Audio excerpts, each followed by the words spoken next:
Assalamualaikum warahmatullahi wabarakatuh.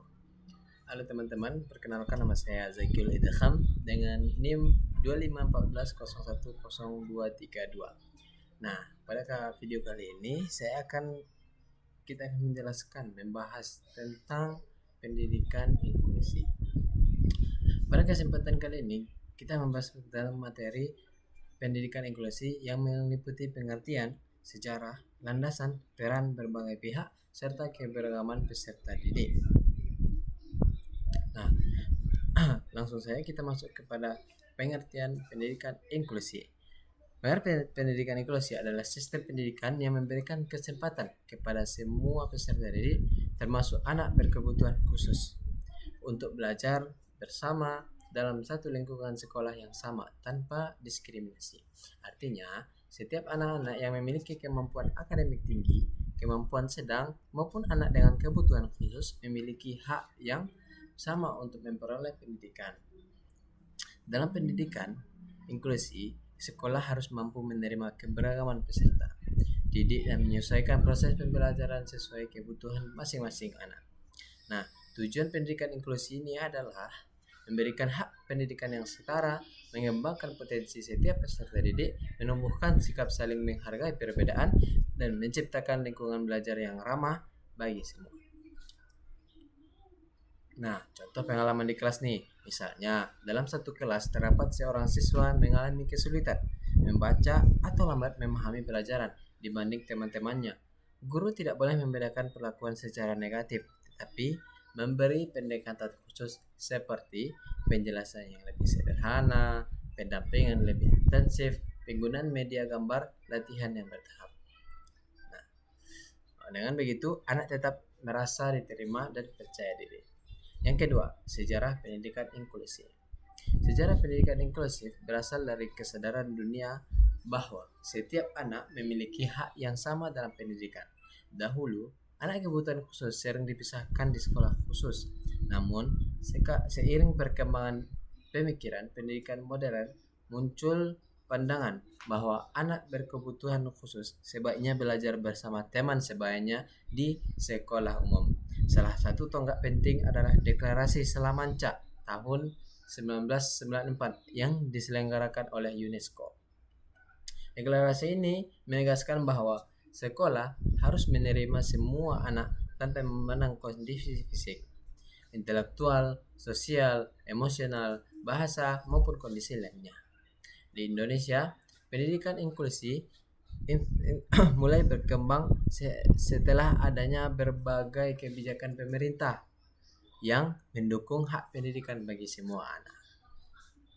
Saat ini, banyak sekolah umum yang sudah menerapkan sistem inklusi. Yang ketiga, landasan pendidikan inklusif. Pendidikan inklusif memiliki beberapa landasan, yaitu A. Landasan filosofis. Setiap manusia memiliki martabat yang sama. Semua anak berhak memperoleh pendidikan tanpa diskriminasi. Hal ini sejalan dengan nilai kemanusiaan dan keadilan sosial. B. Landasan yuridis. Landasan hukum. Pendidikan inklusif di Indonesia antara lain: yang pertama, UUD 1945 pasal 31. Setiap warga negara berhak mendapat pendidikan. UU nomor 20 tahun 2003 tentang Sistem Pendidikan Nasional, Permendiknas tentang pendidikan inklusif. Landasan ini menegaskan bahwa negara wajib memberikan layanan pendidikan kepada semua anak. Yang C. Landasan pedagogis. Setiap anak memiliki gaya belajar, kemampuan, dan kebutuhan yang berbeda. Karena itu, guru perlu menyesuaikan metode pembelajaran. D. Landasan religius. Dalam Islam, semua manusia memiliki kedudukan yang mulia di hadapan Allah Subhanahu wa taala. Pendidikan harus diberikan kepada siapa saja tanpa membeda-bedakan. Yang keempat, peran dan tanggung jawab guru kelas, guru bidang studi, dan GPK. Bagian ini sangat penting dalam praktik pendidikan inklusi. A. Guru kelas. Guru kelas bertanggung jawab mengelola suasana pembelajaran yang ramah bagi semua siswa.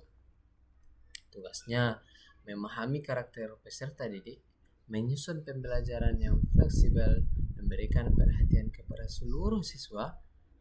Contoh di kelas nih, saat ada siswa yang sulit fokus, guru kelas bisa memindahkan tempat duduknya ke depan agar lebih membimbing.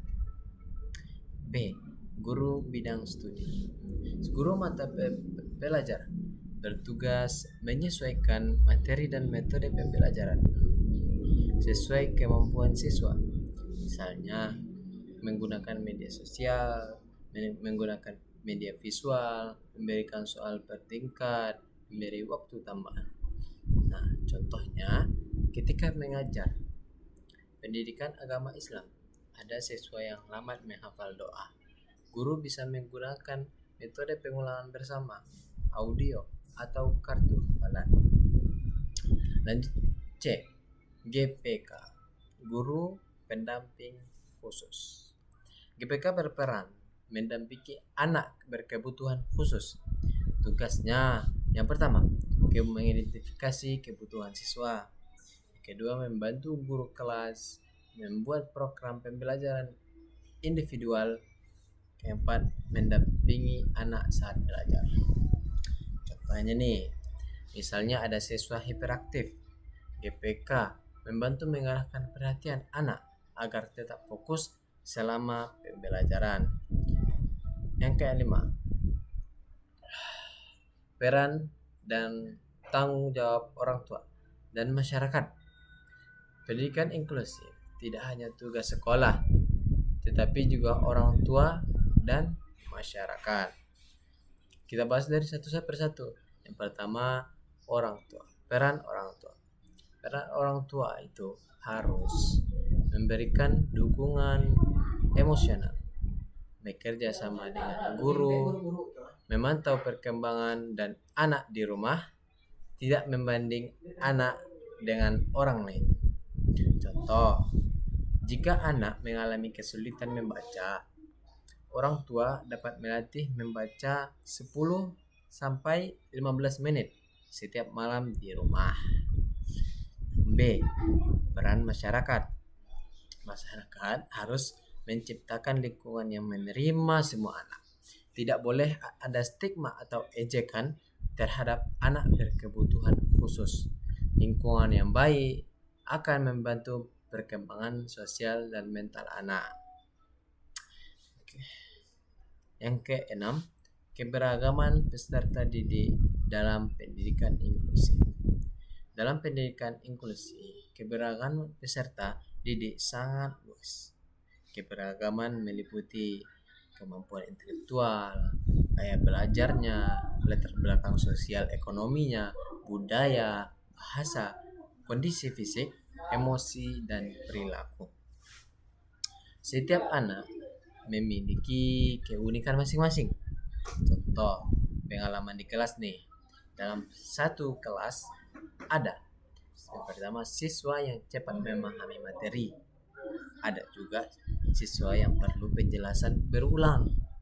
Dan ada juga siswa yang aktif berbicara. Ada juga siswa yang pendiam, siswa dengan kesulitan belajar. Guru harus menggunakan pembelajaran yang variatif agar semua anak dapat mengikutinya. Contoh pertama, diskusi kelompok, gambar dan video, permainan edukatif, praktik langsung.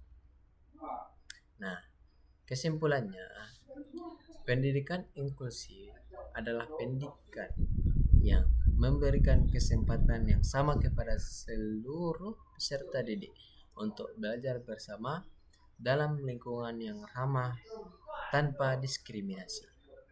Keberhasilan pendidikan inklusi membutuhkan kerjasama antara guru, GPK, orang tua, dan masyarakat. Dengan pendidikan inklusi, kita belajar menghargai perbedaan dan menumbuhkan sikap saling menghormati. Mungkin hanya itu yang dapat saya jelaskan jikalau ada kata yang salah dalam pengucapan atau materi yang salah, mohon dimaafkan. Karena kesempurnaan datang dari Allah dan kesalahan datang dari saya. Wabillahi taufiq wal hidayah. Assalamualaikum warahmatullahi wabarakatuh.